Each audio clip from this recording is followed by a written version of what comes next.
இந்த ஒரு விஷயம் எப்பா சாமி இப்போ நினைச்சாலும் எனக்கு கதி கலங்குது அப்படின்ற மாதிரி ஒரு விஷயம் இருந்ததுன்னா டெலிவரி தாங்க. நானும் அதான் சொல்றேன். ஏன்னா எல்லாத்துக்குமே ஆன்சர் டெலிவரி மட்டும் தான். டெலிவரி என்ன தான் கேள்வி சொல்லுவாங்க. கேட்டாலும் டெலிவரி எது ஹாப்பி கொடுக்குதுன்னு கேட்டீங்கனாலும், சந்தோஷத்தை கொடுக்குதுனாலும் டெலிவரி தான். எது இனிமே வேண்டாம் அப்படின்னு சொல்லுங்கனால இதை தான் சொல்லுவோம். Delivery தான். ஏன்னா அந்த டைமிங் அதுக்கான அது இப்போ விஷயங்கள். நாங்களுமே வந்து சிஸ்டர் உங்களுக்கு நாங்க இவ்வளவு எக்ஸ்பிளைன் பண்றோம். You will go through something mind வைஸா.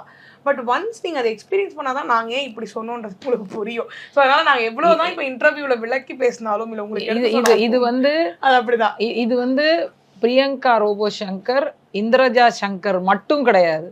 சாமானிய பெண்களுக்கும் தான் தோணும். ஏன்னா இப்போ நாங்கள் வந்து வெளிச்சத்துக்கு முன்னாடி உட்காந்துருக்கிறதுனால இதை பிரம்மாண்டப்படுத்தி அப்படியே மிகைப்படுத்தி நிறைய விஷயங்கள் மீடியாஸ் எல்லாம் போடுவாங்க.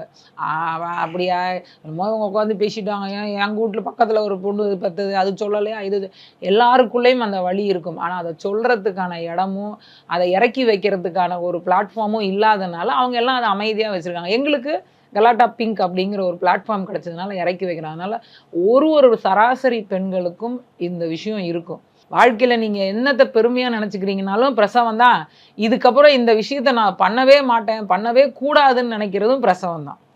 இது ரெண்டுமே வந்து இப்படி எக்ஸ்ட்ரீம்னு சொல்லுவோம்ல, அதுதான். உங்க பொண்ணை வந்து குழந்தைய பார்த்துட்டு ஏதோ ஒரு தருணம் இருக்கும் இல்லையா, வீட்டில் குளிப்பாட்டும் போதோ இல்லை கிச்சனில் இருந்த போதோ நீங்கள் அவங்களுக்கே தெரியாமல் அவங்கள நோட்டீஸ் பண்ணியிருப்பீங்க, நம்ம குழந்தை இப்போ இதெல்லாம் பண்ணுது அப்படின்னு ஆச்சரியப்பட்ட ஒரு இன்சிடென்ட் எங்களுக்கு நிறைய விஷயங்கள் கல்யாணத்துக்கு முன்னாடியும் சரி கல்யாணத்துக்கு அப்புறம். ஏன்னா கல்யாணத்துக்கு முன்னாடி பார்த்தீங்கன்னா என்னோட அம்மா தவறிட்டாங்க 2020.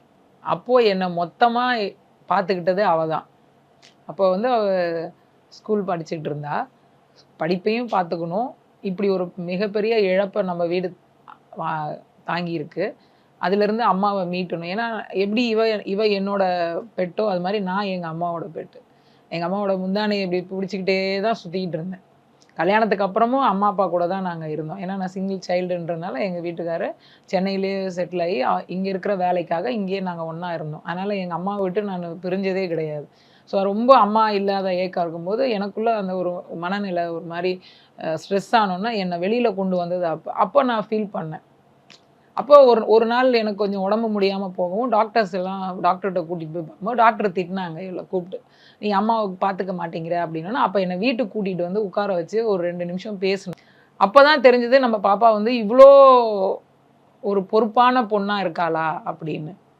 ஏன்னா அவள் பேசின வார்த்தைகள்லாம் அந்த மாதிரி, ஏம்மா உனக்கு கல்யாணம் பண்ணி நான் பிறந்ததுக்கு அப்புறமும் பார்த்துக்கிறதுக்கு அமத்தா இருந்தாங்கல்ல, அந்த மாதிரி நீ எங்கள் கூட இருக்கக்கூடாதா, எனக்கு நீ இருக்க வேண்டாமான்னும் போது அப்போ தான் யோசித்தேன்.